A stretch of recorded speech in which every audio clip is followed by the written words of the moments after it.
What if I told you that 14 wolves changed the course of an entire ecosystem? In 1995, the US government did something that seemed pretty simple. They took 14 Canadian wolves and released them into Yellowstone National Park. What followed wasn't just the restoration of a species, it was the transformation of an entire ecosystem, the revival of a dying landscape, and an economic miracle that would eventually save America $94 billion.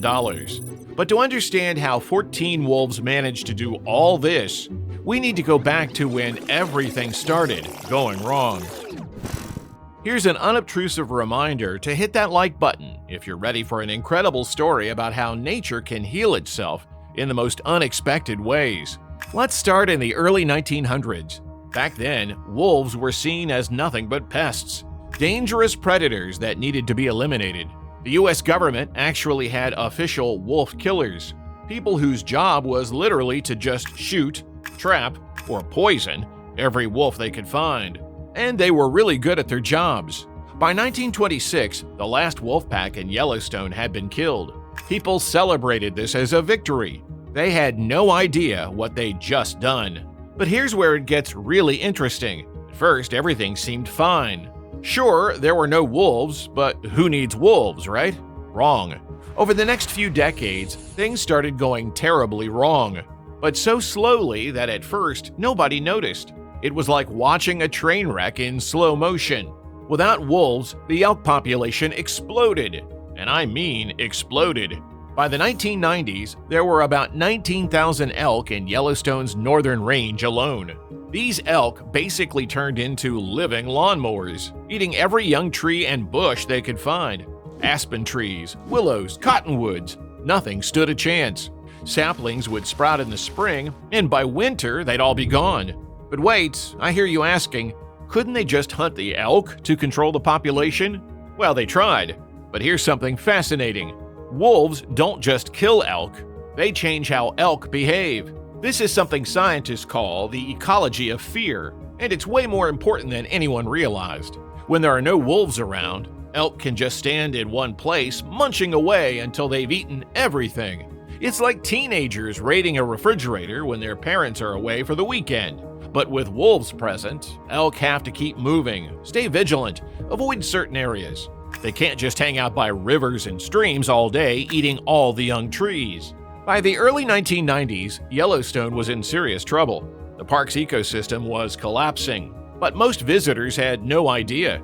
They'd see the beautiful mountains, the geysers, the elk everywhere, and think everything was perfect.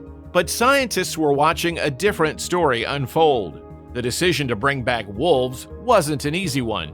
Ranchers fought against it, worried about their livestock. Hunters weren't happy either. They thought wolves would decimate the elk population they relied on. Some locals even spread rumors that the government was planning to release super wolves, specially bred killing machines that would terrorize the entire region. But here's something most people don't know. The wolves chosen for reintroduction were carefully selected. They picked wolves from Canada because these wolves were used to hunting the same prey they'd find in Yellowstone. They choose wolves from different packs to ensure genetic diversity. And get this, they even looked for wolves that had never had conflicts with humans or livestock.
clearer. The changes in Yellowstone's rivers were just the beginning. With more trees along the riverbanks, beavers started coming back. Now, this is where things get really fascinating. In 1995, there was only one beaver colony in the park. By 2012, there were 9. Today, there are so many that scientists have trouble keeping count. And beavers, it turns out, are nature's engineers. Every beaver dam created new wetland habitat. These wetlands attracted more species: frogs, fish, birds, insects, and even otters. The dams also help prevent erosion and filter water, making the rivers cleaner. They even help during droughts by holding water in the landscape longer. But here's something nobody expected. The wolves started affecting the bears. How? Well, when wolves make a kill, they don't eat everything. They leave behind what scientists call wolf kills, basically leftover elk carcasses. These leftovers became a crucial food source for all sorts of animals, including grizzly bears. And it gets even more interesting. Remember those berries I mentioned the elk were eating? With fewer elk around, berry bushes started growing back. More berries meant more food for bears, especially in late summer when they're preparing for hibernation. Scientists found that Yellowstone's grizzly bears now get a significant portion of their diet from berries. Berries that wouldn't exist without wolves. And here's something that will really blow your mind. In 2017, scientists discovered that wolves might even be affecting Yellowstone's supervolcano. Yeah, you heard that right. Before wolves returned, the overgrazing elk were compacting the soil so much that it affected how underground heat dispersed. When wolves changed elk behavior and vegetation started growing back, it actually helped the soil become less compacted. This allowed underground heat to disperse more evenly. Now, this doesn't mean wolves are preventing a volcanic eruption, but it shows just how deep their influence goes. Literally. Scientists studying the park's geothermal features never expected that the return of a predator could affect something as fundamental as how heat moves through the ground. It's just another example of how everything in nature is connected in ways we're still discovering.